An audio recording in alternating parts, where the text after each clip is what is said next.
Shall we begin? Why not? Welcome to Frankie Sense and More. It's like she's got a whole lot of goodness for you with a little bit of sass. Frankie, did you just say... She sure did. Not to mention, along with... Whoops. Join us now as Frankie Picasso and her new co-host mix it up with authors, musicians, and interviews with world-changing people. Let's begin now. Okay, let's begin now, because it only makes sense.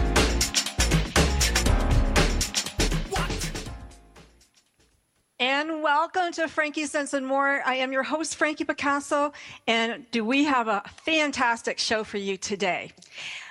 Oh my, I'm just so excited about our lineup. We have some exciting guests, and first let me tell you how pleased I am to have a fabulous new co-host this week joining me. I can't wait to introduce you to him. His name is Jeff Senour, and while most of us pay tribute to our veterans and memorials, big and small around the world yesterday, Jeff just happened to be riding and playing on the Coalition to Salute America's Heroes float in New York City. How exciting is that? And he was part of the Veterans Day parade. So Jeff is going to come up in just a second. It's so fitting that today we also have to honor a member, of the British peerage, so to speak. Jonathan Sands is with us, and he'll be joining us in a few minutes. Jonathan wrote a book about his illustrious ancestor, and here's a clue. I'm not going to tell you who he is just yet. We shall defend our island, whatever the cost may be. We shall fight on the beaches. We shall fight on the landing grounds. We shall fight in the fields and in the streets. We shall fight in the hills, and we shall never surrender. Now, if you know who said this, give us a call. 877-864-4869, 877-864-4869, because you might just get a surprise. Also joining us later is Steve Schwertley. He'll be joining us. Stephen's first book, Enemy in the Heartland, is so chillingly real. I promise you it will put terror in your heart. And probably the most influential person of my life is also here today. My father's in the house, and we'll be chatting it up with him and all of my guests. But first, let me introduce you to Jeff.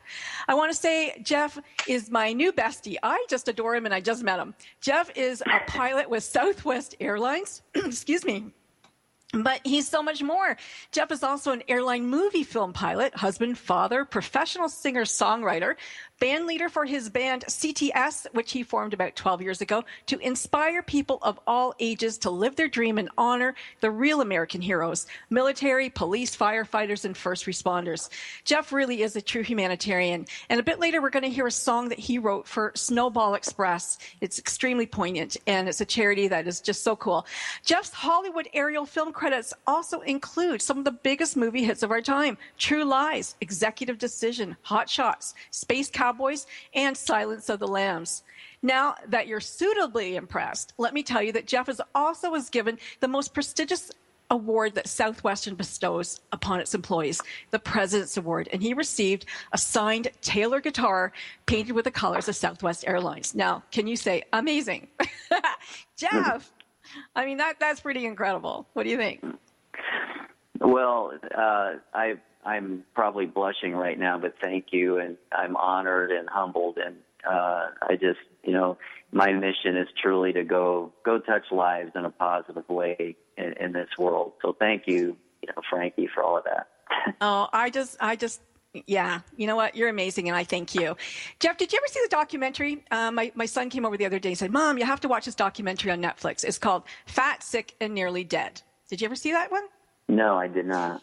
It's about an Australian guy named Joe Cross. And Joe, he's hounding me. He's everywhere. Every time I turn on YouTube, every time I do something, his face is in front of my face. And so I believe in the universe, giving us messages. And the message is, Frankie, you've got to do what Joe did. Now, what Joe did was he drank juice for 60 days. He came to America. He drove around. He met a ton of people. He showed them how to juice. He was healing himself from an immune condition that had his skin erupt with all these red welts, like hives, all over his body. And he was on heavy doses, of prednisone. Well, long story short, he lost 70 some odd pounds on the 60 days on the diet. He went off all of his pills. He lost, that weight. But what he really did was he programmed himself. He rebooted his life, which is the name of his program, Reboot Your Life. Well, Joe, I need to do a fast. And last night I had a look at our juicer, and guess what? Joe's face is on it. So the universe is really slamming me. He's going, okay, you got to juice, Frankie. And, it's a Breville juicer. But everybody wants to juice, and everybody's stealing my juicer. So, Joe, come on my show, get us inspired. Breville, send us a juicer because, we all need one. And we got to get this thing started. Well, talking about weight, weighty issues. Yesterday was Veterans Day and Remembrance Day. And in Canada, everywhere you go, and I'm sure it might be the same in the U.S., there are veterans selling poppies. And it's a beautiful sight to see, and some absolutely beautiful celebrations were held around the country, which I'm extremely grateful for because I live in one of the greatest countries, I think, in the world. It's a free country. And we are really a poster child for living in harmony because we're a multicultural society. Pierre Trudeau, our former prime minister, he implemented multiculturalism as Canada's, quote unquote thing. And just a few short weeks ago, we elected his son, Justin Trudeau, which is pretty exciting, as our latest PM. So congratulations go out to Justice. But the reason I'm telling you this is because if this is the first time you're listening to our show, every show I align with the United Nations global goals. And I think we all need to talk about those goals because they're amazing. And today's show is about peace and justice. And so global goal number 16. And if you're not familiar with it, go check it out, www.globalgoals.org. Now, why would we be concerned with peace and justice? Well, promoting and enforcing non-discriminatory laws and policies for sustainable development could be one reason. And it's important that we all ensure these freedoms. And my next guest, who's going to be coming on in just a few short whiles, his ancestor and he himself are all worried about freedoms and justice for all people. Now, here's a quote. Every time we turn our heads the other way, when we see the law flouted, when we tolerate what we know to be wrong, when we close our eyes and ears to the corrupt because we are too busy or too frightened, when we fail to speak up and speak out, we strike a blow against freedom and decency and justice. That was from Robert Kennedy. And, I think it's really important that we fight for people's freedoms. What do you think, Jeff?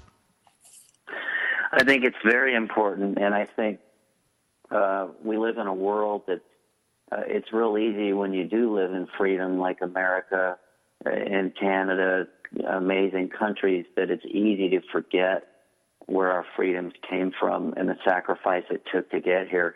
I tell people all the time at our shows, and the kids especially, that this didn't just happen by accident. There's a reason we have such a great nation, and I think when we're kind of spoiled, we get spoiled. We thrive financially, and it's easy to get caught up in a bubble and forget the sacrifice it took to get here.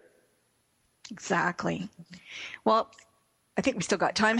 Here's another quote by this illustrious ancestor of our next guest, and I think this really kind of says it all.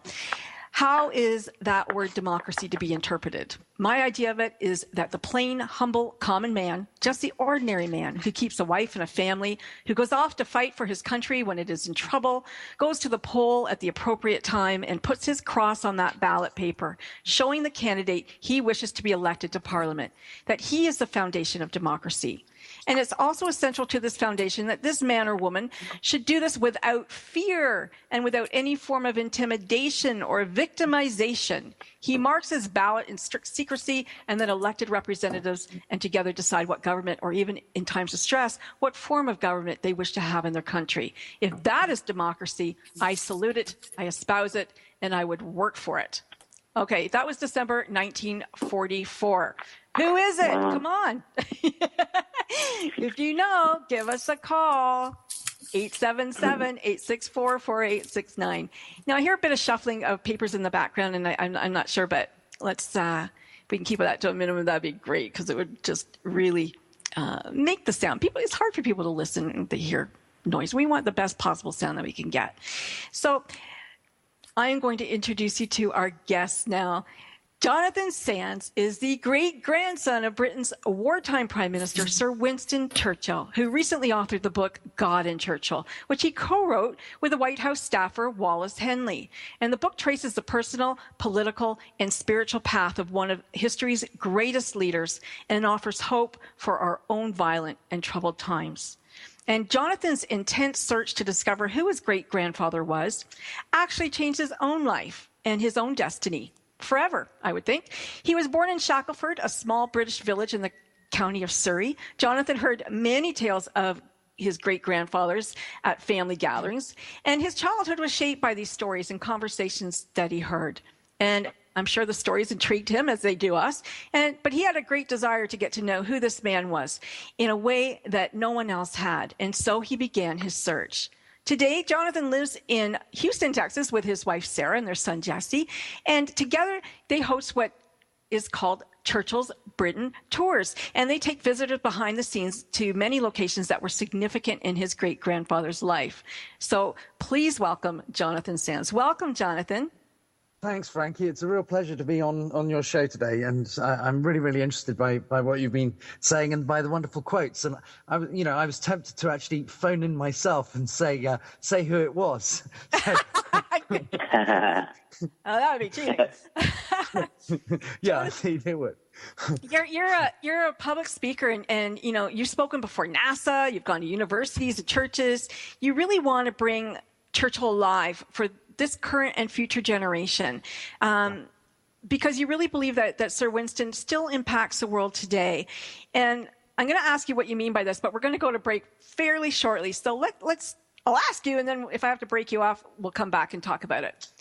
So what do you mean by that? The legacy of Winston Churchill is absolutely vital to pass on to the next generation.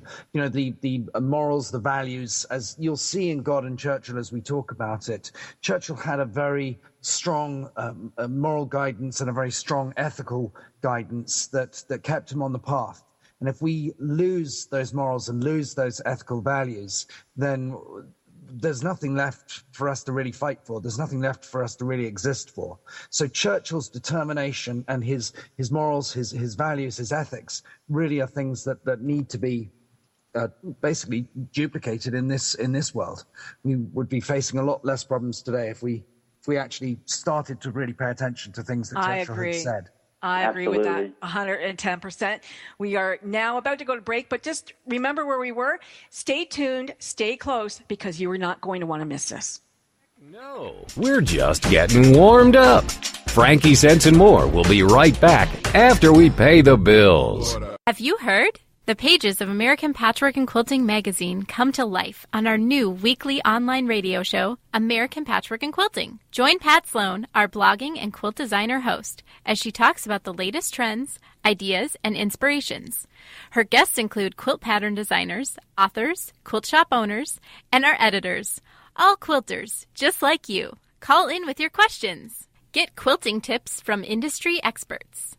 Learn about free patterns. Hear behind-the-scenes stories from our magazines, American Patchwork and Quilting, Quilt Sampler, and Quilts and More. Get the scoop on free stuff and find out more about the best independent quilt shops in North America. To listen to a live show, tune in Monday at 4 p.m. Eastern. Just log on to allpeoplequilt.com/radio. To hear past shows, go to iTunes and search for American Patchwork and Quilting Radio. We hope you'll join us because we know that quilting changes everything. My family spent 3 summers at an Army post in Fairbanks, Alaska. Living 120 miles south of the Arctic Circle, the sun never sets, so it's light all night long, all summer long. Soon we found ourselves taking our kids to the park to play at 3 in the morning. Boy, were we screwed up. Did you know after a 3-week summer vacation, your IQ can drop as much as 20%? I guess when we're not working, our brains can get pretty lazy. Abby lubbers, scabberlatchers, and slouterpooches are all names for lazy people. But hey, I guess that's why they call it the lazy, crazy, hazy days of summer. So to all you Abby lubbers, scabberlatchers, and slouterpooches out there, summer's about over. So enjoy it while you can. It's words you never heard. I'm Carolyn Davidson, and Words You Never Heard has been brought to you by the Bariatric Surgery Center of Dallas.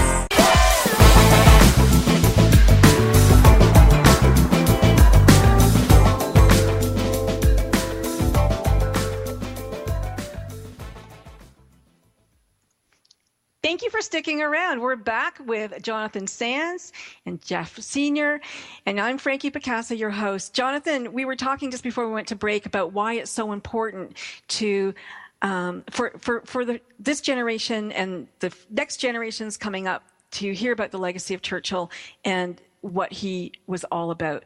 And your book is really traces the personal, political, and spiritual path, excuse me, of Mr. Churchill. Sir Churchill, I should say. And it offers hope. You say it offers hope for our own violent and troubled times. And how is that? Okay, well, when in reviewing the evidence that Wallace Henley, my co-author, and I had come across, in reviewing that research, we realized that there were three central points that needed to be established. Firstly, that Churchill was neither an agnostic nor an atheist, which is the historians have written him off as over the years since his death. He very definitely was a man of faith, and that faith was certainly in God.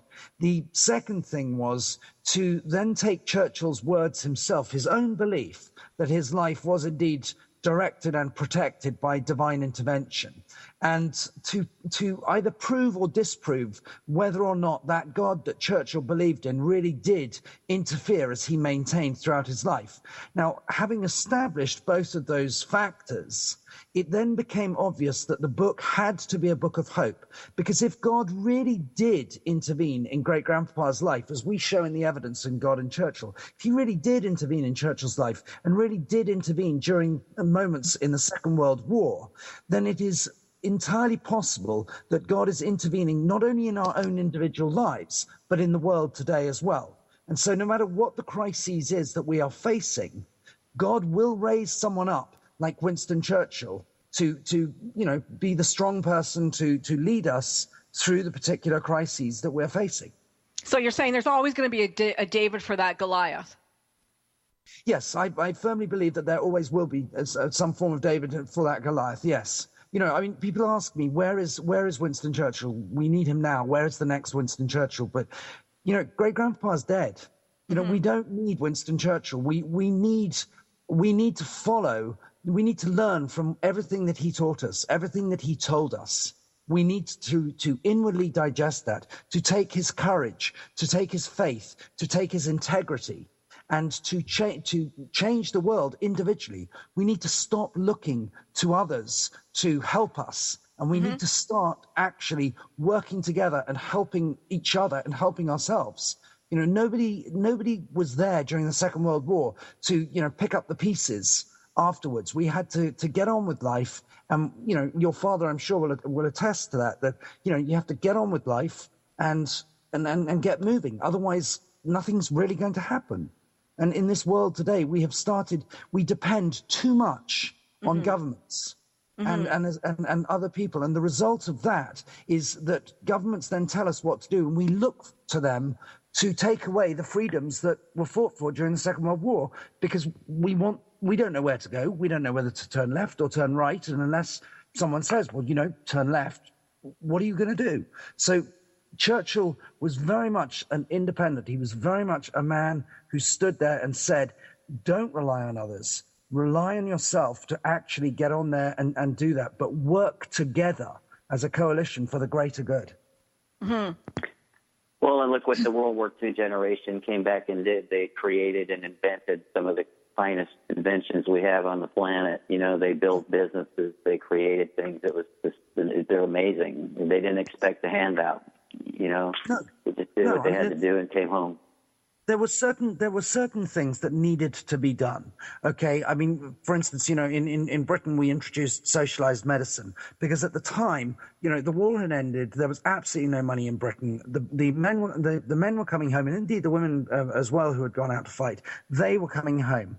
Okay, and some of them needed serious medical attention, and they certainly couldn't afford, to pay private doctors and things like that. So socialized medicine was brought into England as a basic stopgap to try and resolve the.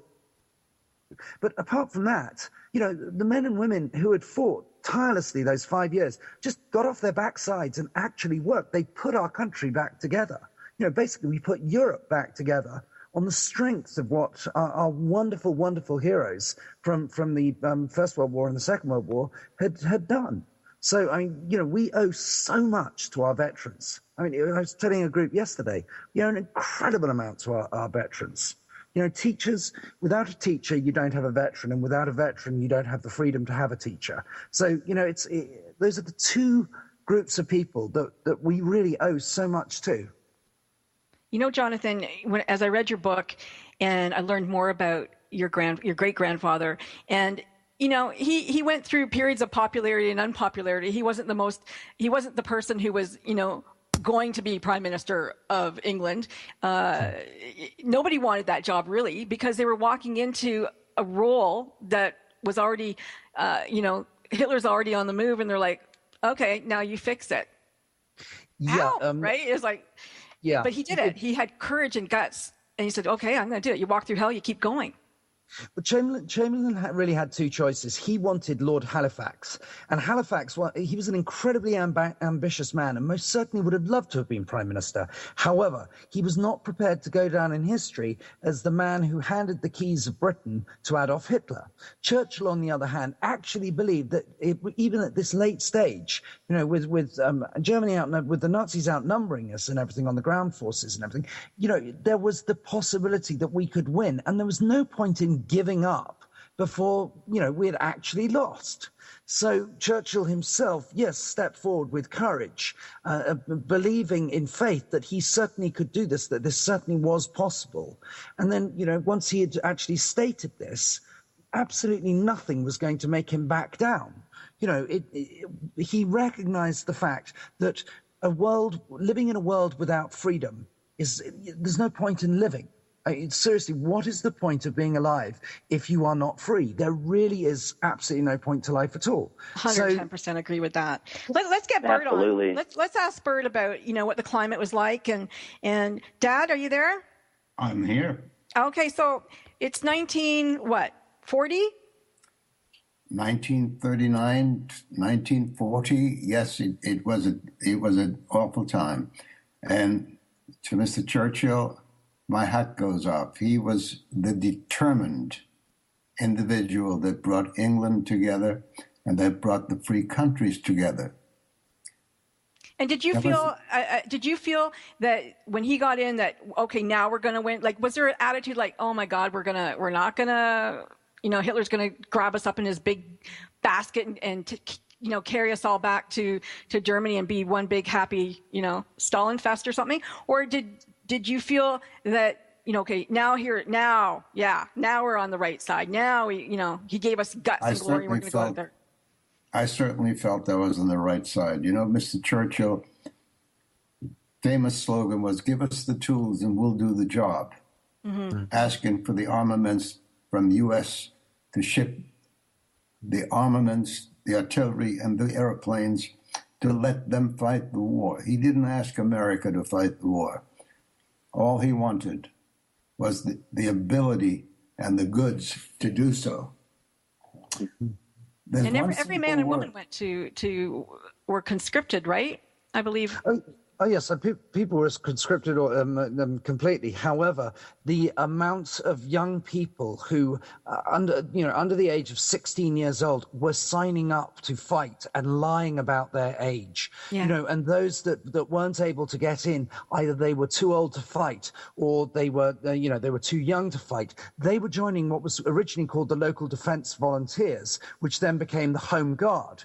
And it was the most amazing things were happening around, certainly around Britain. The women were going in and working in the factories and things like that, and they were doing the jobs that men had been doing up to this point and everything. And they basically kept Britain running so that the boys had something to actually come home to.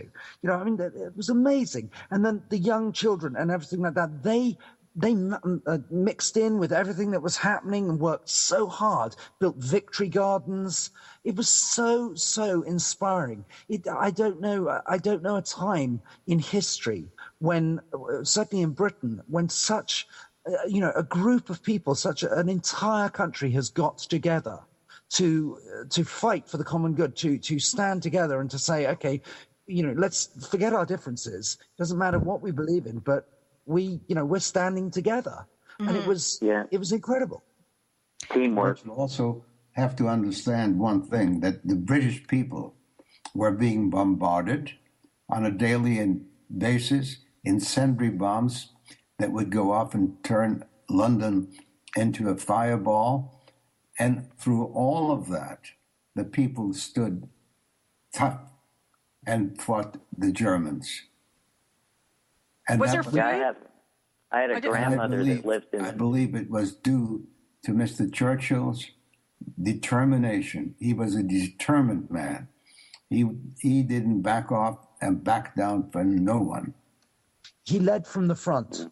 Great-grandpa would, whenever the bombs had dropped around London, he made a point of going out with great-grandmama to those bomb sites and walking around with those people. I mean, the amount of times that Hitler took pot shots at Churchill and that was avoided and things, you know, he would go and he would be amongst the people. And no matter what had happened, they always attested that his presence raised their spirits so much. And, you know, this is why he took immense risks to visit the troops all over the place and everything and go and stand with them. It was one of the reasons why he was desperate to be with the troops at D-Day and things like that, and sadly wasn't able to be. But you know, he never saw himself as anything more than you know, as anything more than equal to all of the people. And of the Americans, he was, I mean, genuinely pleased and thrilled that America joined us in the effort. He recognized that, you know, once he had started this, you know, there was no stopping. And when the Americans joined, that was it. You know, it had to keep going. And on a personal note, I had a grandmother that lived in London. And as a boy, I visited London, and she used to tell me about the buzz bomb. As a little girl, she was in London, and they would wait for it to stop, and then they would wait for the explosion. And I remember how profound that was to me, you know, as a kid, as a young man, hearing that. But wow, I can't imagine living through something like that. There were times that great-grandpa, you know, showed his emotion. And he would show it publicly. He was not a bashful person. You know, Jonathan, I'm going to have to cut you off because we're going to be going to break in just a moment here. But please stay tuned, stay close. We have Bert, we have Jonathan, we have Jeff, and coming up shortly we have Stephen. Heck no, we're just getting warmed up. Frankie Sense and More will be right back after we pay the bills. Congratulations on being the proud owner of an adorable, soft, cuddly, sweet-smelling, smiling, cooing, hungry, tired, gassy, screaming little bundle of joy. So now what? Where's the owner's manual for this thing? Where are my instructions? Right here. It's Baby and Toddler Instructions with Blythe Lipman on TogiNet.com. Infant care specialist Blythe Lipman has worked with babies for over 20 years and works extensively with new parents, providing workshops, in-home visits, tips, and daily phone calls to ease those frazzled nerves. With Baby and Toddler Instructions, you can get the advice you need on how to survive and enjoy your baby's first year. For more information on Blythe and how she can help you, go to babyinstructions.com. From 32 ways to stop a baby from crying to 14 ways to get a baby to eat and so much more. It's Baby and Toddler Instructions with Blythe Lipman on TogiNet.com. It's the Fitness Minute with fitness expert Annette Hammond. There is so much to say about losing weight, but there's even more to say about maintaining that weight loss. Many people tell me they have lost the same 15 pounds over and over again. The goal is to not only lose the excess weight, but it's also keeping it off. The National Weight Control Registry found 4 types of behavior common with their successful participants. 1, eating a low-fat, high-carb diet. 2, eating breakfast almost every day.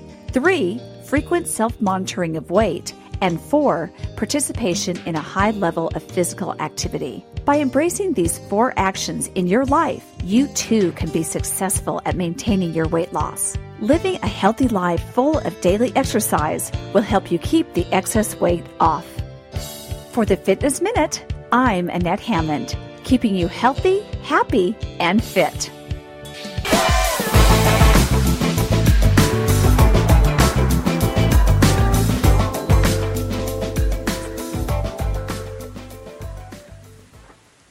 And we're back with Jonathan Sands and Jeff. Jeff, you were asking Jonathan about Oh, you're telling about the bombs, the Dissy bombs that your grandmother experienced as a child. My grandmother was British, and I was probably 13 years old. My parents took us to England, and we toured Europe. But I remember her telling me, she actually taught me music. She taught me to read music, but she grew up in England. But her stories of actually as a citizen hearing the buzz bombs come over, and then they would stop, and they would all just sit there in fear of where they were going to land because no one knew. And you know, I can't even imagine how frightening that was. And I admire the teamwork, like Jonathan said, that everybody stood up and worked together. The women went and worked in the factories. It was a team. It's a team, and that's what makes it work. And it was and same, like he said, freedom. We cannot ever forget how precious it is. You know, Jonathan, you talked about how dangerous it was that your great grandfather came out and walked around, but your great grandfather loved danger. He threw himself in the path. You know, he went to Gallipoli, he went to India. He wanted to, you know, if he couldn't be in the army, he was going to go as a correspondent. He was going to get in the middle of danger. He was certainly a person who, I mean, yes, okay, fine. A lot of people say that he went out looking for danger. However, Churchill had a mission. When he was 16 years old, he actually predicted, and it's actually more a prophecy than a prediction, that one day London would be attacked and that he would be in command of the forces of London and that he would lead the capital and the empire to a victory. And that was the prediction he gave in 1891 at 16 years old to a friend of his, Merlin de Grasse Evans. And that's really how we start the book, God and Churchill. Right. So he had a sense, even then, of the destiny that he had in front of him. And on one occasion, when the bombs were dropping in London during the 1940s, he was walking in St. James's Park with his bodyguard, Commander Walter Thompson, and suddenly the sirens went off, and they went off to number 10, and suddenly this massive explosion was heard, and Churchill ran back round the corner, only to see that exactly where he had been standing moments ago, there was a massive crater, and this bomb had landed there. Wow. And Thompson really hoped that this would teach great-grandpapa a lesson and stop him from taking all of these risks. Anyway, great-grandpapa basically looked at him and said, "Don't worry, there is someone else besides you looking after me." And Walter Thompson, misunderstood and said, "Do you mean Sergeant Davis?" To which great-grandpapa shook his head and said, "No." And he pointed to the sky, and he said, "There is somebody up there who has a mission for me to perform, and he intends to see that mission is performed." So, you know, Churchill himself had a confidence, a faith in God that he was being protected for the very purpose of leading our country, or rather leading the world through the Second World War. And, you know, if you look at Churchill's life in complete context, you see that really was the only real shining moment in his life throughout his career. That was the only time that it really shined absolutely brilliantly. And so, Jonathan, you alluded at the beginning of the show, but Churchill was very concerned about the survival of what he repeatedly referred to as Christian civilization. And he didn't mean Christian faith. No. He meant Judeo-Christian civilization. He meant even more than that. Tell us what he meant by that. He was referring. Civilization is built on the tenets of the Ten Commandments. Right. He talked about the Sermon on the Mount as the last word in ethics, and he said the more closely we follow that, the more likely we are to succeed in our endeavors. He was talking about civilizations where you have the freedom. We, at this moment in time, we have the freedom to go out and decide who we want to elect as our representatives. You know, you've got a presidential election coming up at the moment. You have the freedom to decide. In Germany, under Hitler, there was no choice. There was no freedom. Once Hitler came to power in 1933, he banned all elections. He banned all political gatherings, except for those of the Nazi Party. And so you no longer had the vote. You no longer had that freedom. So what Churchill was talking about was Christian civilization as the freedom to be able to live a life of an ethical life, a life of freedom, as opposed to a life as imprisoned, as communism. Tyrannical. Dad, what back then? What did you know, the feeling of society back then? Like, did you fear what would happen? What did you think would happen if Hitler came and overrun Britain? We never thought of that possibility. Really? Never. Wow, that's awesome. You see, we were all sure that the way the war was going, that Great Britain was going to be winning. Is that because my great-grandfather's words? Is that because when you heard his speeches, he made you feel that way? That is correct. No question about it. Bless he was you. Most determined man, and we listened to him and we believed in him. You know, he really believed in you. He really believed in the wonderful men and women around Britain, around the world who are fighting. He always, you know, even at the end of the war, he didn't want any of the accolades that he's been given. You know, he's gratefully received them, but he really didn't want them. He saw himself. He saw the lion heart as the people of Britain and the nations around, and he merely was honored to be called upon to be the roar of the lion and to sometimes tell the lion where to use its claws. And so, you know, he loved veterans. He loved those soldiers that were fighting, people such as yourself. You know, you're the absolute backbone of our countries. You really are amazing. I'm in awe and completely honored to be on this radio show with you today. So bless you. You know, that's a wonderful segue, actually. Karina, if we could play Jeff's song, Snowball Express, because this song is really an honor to those veterans, and it's brilliant. Let's hear it, please.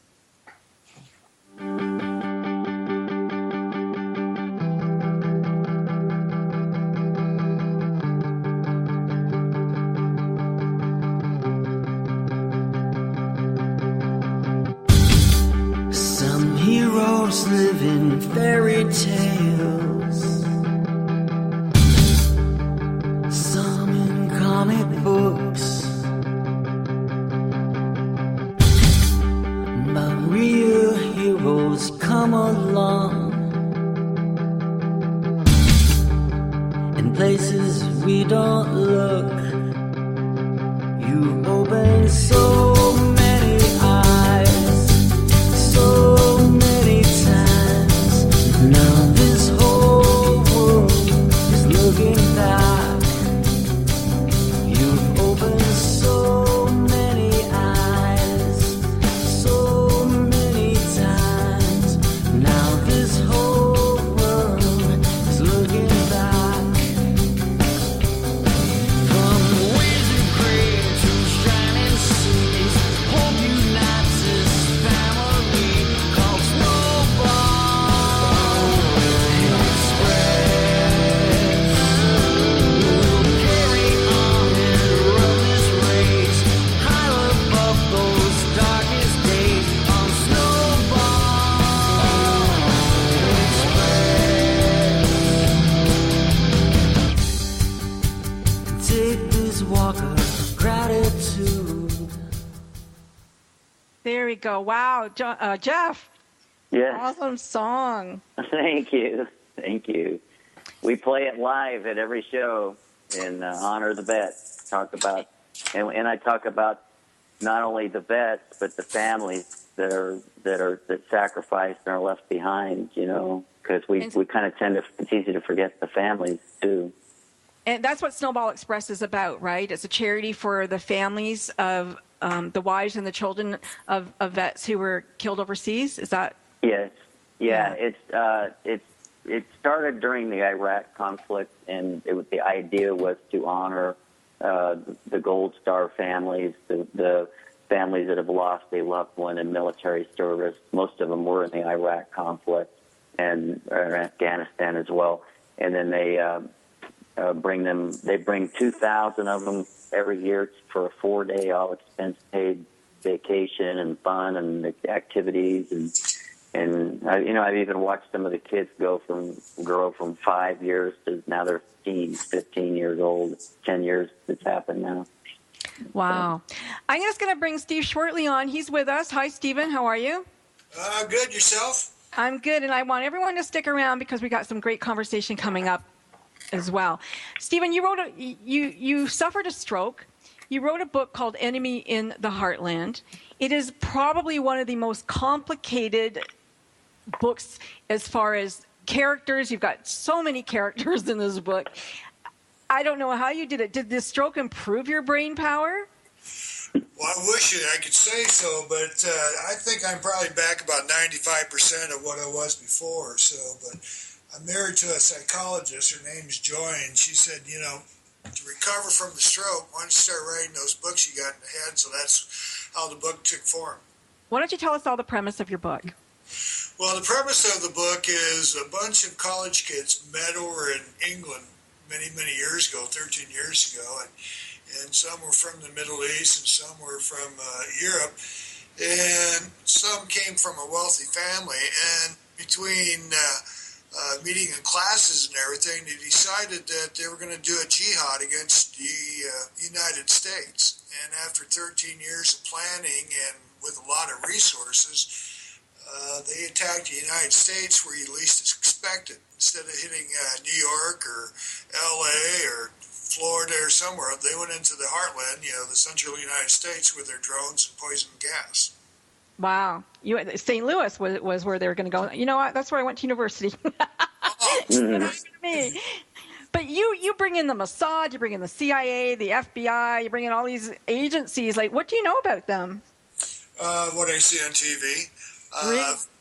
What I wanted to do was, when I was recovering from the stroke, I kept seeing all these images of drones and stuff going on in the Middle East. So I figured, well, why don't you write a book that you didn't have to explain what's really going on? You just interpret it. Interesting. Wow. Sounds like an episode of Homeland. Yeah, it is. It's like Homeland.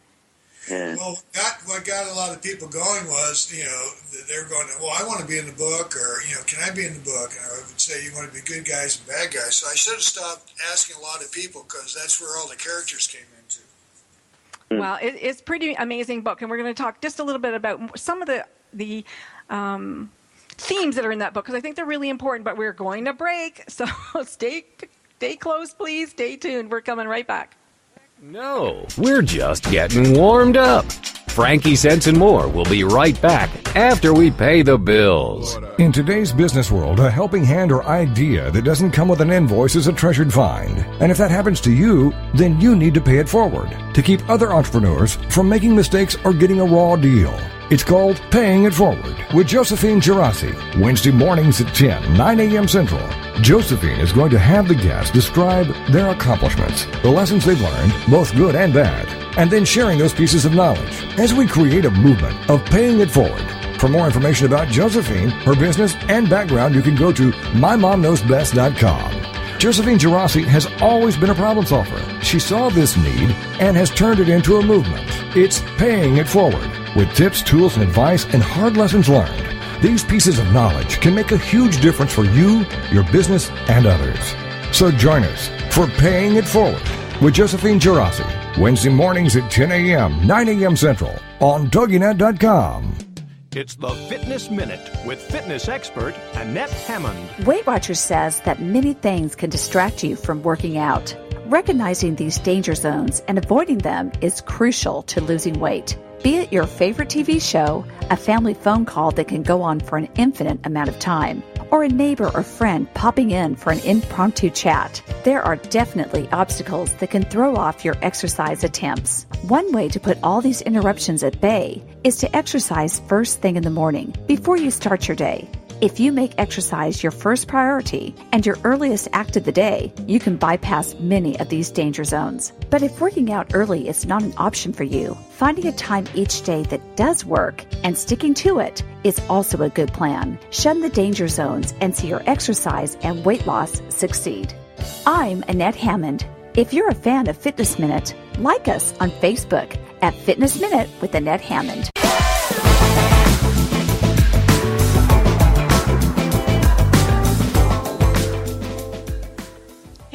you are. We're back. We're back talking to Steve Schwertley about his book, Enemy in the Heartland, Jonathan Sands and his book, God and Churchill. Jeff is here and Bert is here, and here I am, Frankie, your host. One of the themes that in the book, of course, is the idea that, you know, the Muslim and the jihad. But what I did like about your book, Stephen, was that you were temperate in that there are some fundamentalists and there are some, you know, people who are of the Muslim faith that are good people. They're just like us. They're like everybody else. You know, they're not out to hurt anybody. In fact, they really don't want anything other than peace. And I appreciated that we didn't have a big target on somebody's back. Well, the underlying factor that a lot of people were amazed at was there was a German family that owned a munitions company during World War II, and you know, they weren't real happy how the Allies treated them after the war, so they were the financiers for the attack on the United States. So, you know, there's lots of reasons for people getting angry that want to attack other people, and it's just not religion, it's finances too. Right. And Jonathan, I know that we read a lot about, you know, Churchill had something to say about people of the Muslim faith. Can you express that for us? Yeah, I mean, he was very, very clear in his book, The River War, and he's often misquoted when he's referring to fanatical Muslims.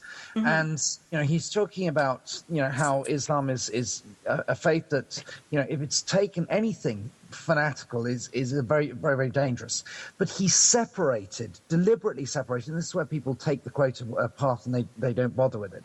He separated fanatics or fanatical Muslims from the decent Muslims who, you know, they practice their faith, but they're not fanatics in any shape or form. And some of them, he said, they even fight for in the British Army and everything. So perfectly decent people. Right. And he's often taken out of context when it comes to that. And people say that he hated Muslims, but you know, that's not the case. And it was also, you know, if you look at his speeches during the Second World War, you'll see that he separates the Nazis from the German people. Right. That was his view. He's quite happy to blame a group of people that have, you know, that deserve to be blamed. But under no circumstances is he going to write off an entire faith or an entire group of people, you know, without some serious justification. So, you know, we have to recognize there are fanatics and there are good Muslims, and they are not the same. Yeah, you know, Dad, you were going to say something off air before we started. I cut you off. I wanted you to say it on air. No, I was simply confirming that Mr. Churchill had analyzed the Muslims many, many years before I got to England, and his feeling was that there was no way to dealing with those people because rationality didn't fit into their lifestyle. Fanatical Muslim. Fundamentalist. Yes. Yeah. And it's still that way today with any fundamentalist group, really, who are fanatics. It's very difficult to deal. But I like that distinction that he had, that, you know, he wasn't going to write Germans off, the German people. In fact, he, you know, instrumental in bringing all the countries back together, because he wasn't blaming everybody. You know, he blamed who needed to be blamed, and the rest, you know, everybody else, we got to get on with this idea of getting on and getting on. So when Jonathan said that, Dad, when he said, you know, right after the war, the people picked up and they got on, I mean, you're very much like that. You know, you don't look behind you, you keep going. I believe that the generation, the post-war generation, had nowhere to turn but to themselves and to effectively go out and make it happen. Whereas in today's world, we have so many people sitting back waiting for the handout. Or the job wasn't good enough, or it doesn't pay enough. We didn't have any of those thoughts whatsoever after the war or during the war. We had rationing. We didn't have food in the amount that people were accustomed to. We had in Great Britain, we didn't see a banana or an orange for years. Wow. And I know that there are people sorry, Joe. I just know that people who keep plastic and paper today who were from, that war era just because they're so used to rationing. We take things for granted. These days we do, and I'm saying we, including myself. We take things for granted. I'm talking to you on a cell phone. I mean, that's a concept that didn't exist from this point of view in those days, and it's incredible. I take it for granted that I can communicate with you. I take it for granted that people can email me and things like that. But it's amazing when I take people around the cabinet war rooms. In London, it's one of the first things that people notice. There's no computers. There's a bank of telephones. And that was how great-grandpapa masterminded the victory of the Second World War. It was a bank of telephones. Yeah. It's amazing. How on earth would we fight a world war today? How on earth would we fight it without a computer? I mean, it's just, I really love to see what we would actually do if just for 24 hours, what would happen if no technology worked, if we had to go back to the days of the war, how would the world cope just for 24 hours? How would we cope? I don't think it would cope very well. I don't either. There was a radio DJ this morning who gave everybody stay off Facebook for 5 days, see if you can do it. I mean, it's how do you achieve that? I mean, in those days, I was saying to somebody else, yesterday, with emails, people expect an instant response. Just because you can get it instantly, okay, it goes up to space and it comes into my computer immediately. You expect an instant response from me. Forget the fact that I might actually have a life. I'm not sitting there watching for your email to come through. In the olden days, you had to write a letter, or you had to pay incredibly expensively for somebody to actually deliver a telegram or to deliver something immediately to the next. I love hearing this stuff. Jonathan, I'll get people on my airplane and they're all mad that we're 20 minutes late. They're all upset. You're like, really? I'm going to hurdle you through the sky at 600 miles an hour. I'm going to take you across. I'm going to comfortably, by the way, and you get to be on the internet. And I'm going to take you in 5 hours what would have taken you months. And you're upset that it's 20 minutes late. I don't get that. Well, let me say, I don't understand why anyone on a Southwest plane complains that it's late. I mean, I've flown Southwest so many times, and I love Southwest. You guys are so entertaining.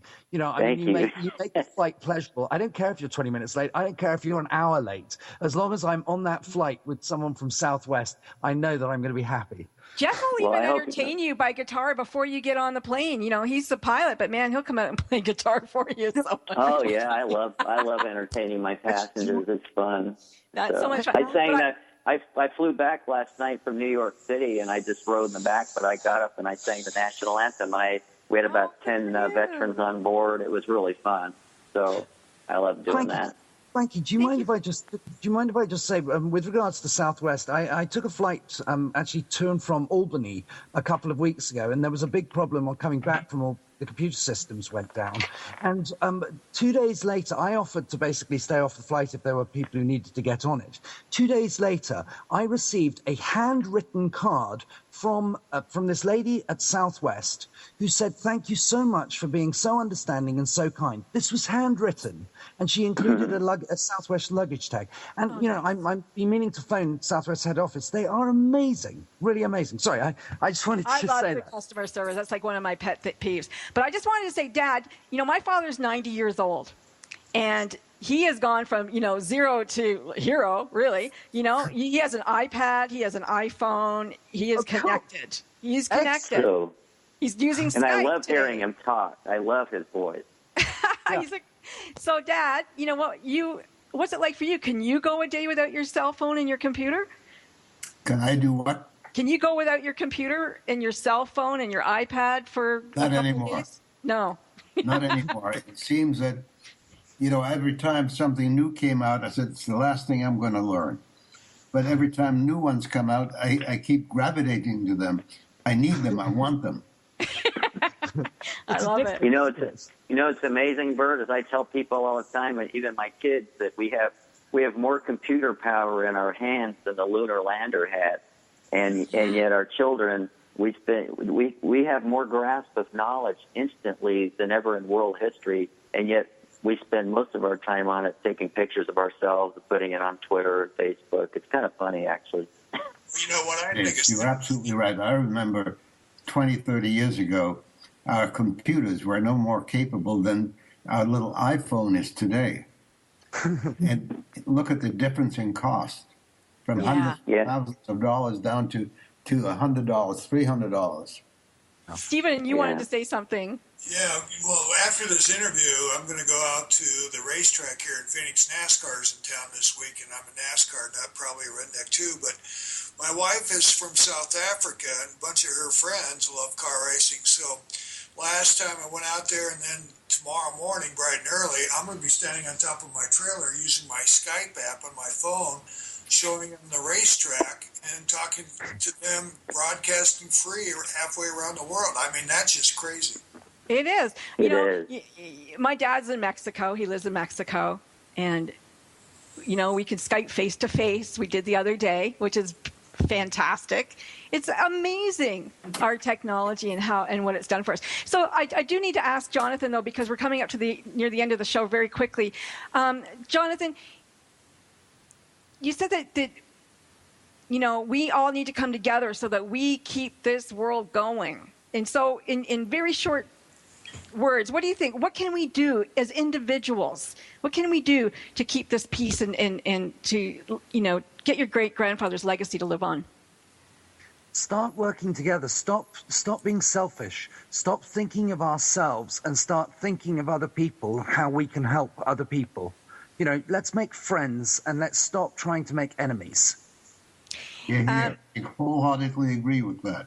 Yeah. Absolutely. A servant's heart. Yes, a servant heart. Churchill is the greatest modern-day example of a servant leader. And, you know, we all can lead like Churchill, with courage, with faith, with integrity.